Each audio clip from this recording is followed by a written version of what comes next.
So I needed a 9-volt battery terminal for a project. Okay. This is what you've got. These old junky, flexible, just garbage. All right. This is just an example. So you can see if you've ever dealt with the 9-volt battery terminals, you can see this is just junk. Trying to put it on and it bends and it doesn't go on there correctly. So I searched online. You can't find them locally. One guitar shop wanted like $10 for a decent one. I said, yeah, hold that thought. So this was just strung together for an emergency. So I found a pack of the old school Radio Shack ones. All right. These go for about anywhere from 10 to 15 bucks on eBay, but I'm not using these. I needed the 9-volt connector that day to fix a guy's scanner, an old scanner, and it had this type of plug in it for the battery. It actually used the 9-volt battery to retain the frequencies that you put in it, which is stupid. It was just one step away from the ones that used the old crystals. So I searched online and I found a guy just kind of threw it out there. He said, save your 9-volt batteries. I'm like, okay. So I've got a Dollar Tree one there and whatever else is in here. First Alert. So what you do, if you're into projects, you take any of your 9-volt batteries and just pry the top right there. I use my special Harbor Freight wire cutters. I just pry that down like a soup lid, kind of just peel it back. So what you want is that right there. And some of the batteries, these are really thick. So this is a hard plastic.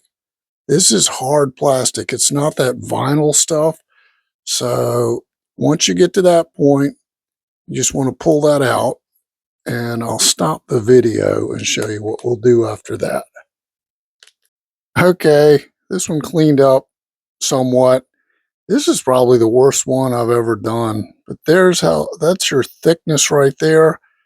And it's a tough plastic. It's not bendable like that other garbage. So I used a little sandpaper, took the whatever coating, just kind of scuffed it up and spread those little stars out. They were almost going to allow that terminal to pull out, so I just kind of flattened them out. So let's see what else we can do. Okay, this is yours. Take control of it. It doesn't want to focus. Watch out, not too much heat, because you will melt those through that plastic, but enough heat helps that terminal kind of reinforces it right into that plastic. So I always use copper for the positive on my projects. So take control of it. You can have the wires come out wherever you want, up, sideways, any side you want. At the end, it doesn't matter. So we're almost there. You've got most of your terminal right there. So let's see what else we can do. All right, this is a rush job. It's really kind of crappy. Wrap some tape up there. What you're going to do is fill it in with whatever your glue of choice, epoxy. I just throw some hot glue up in there, and once it's set, undo the tape, and there you go. You've got your terminal. Let's plug in the hot glue gun. Well, there it is. I don't know why this doesn't want to focus. There we go. So you can trim it up. You can make it neat, fill it with whatever you want. Epoxy would give you a stronger bond, but I just did a quick toss it out there on YouTube. So look at this.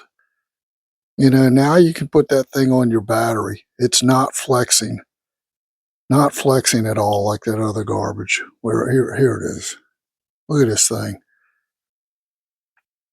You know, look at the difference. You know, if you've ever used one of these and try to put it on the battery, you know what a pain it is. Look at that. So that's trash. This one's going to snap on there like the Radio Shack brand I just showed you. So It's not the prettiest thing. This was a quick hurry up and do it. That was some hot glue right there. And that's it. There's a good terminal for you. Good terminal. All right.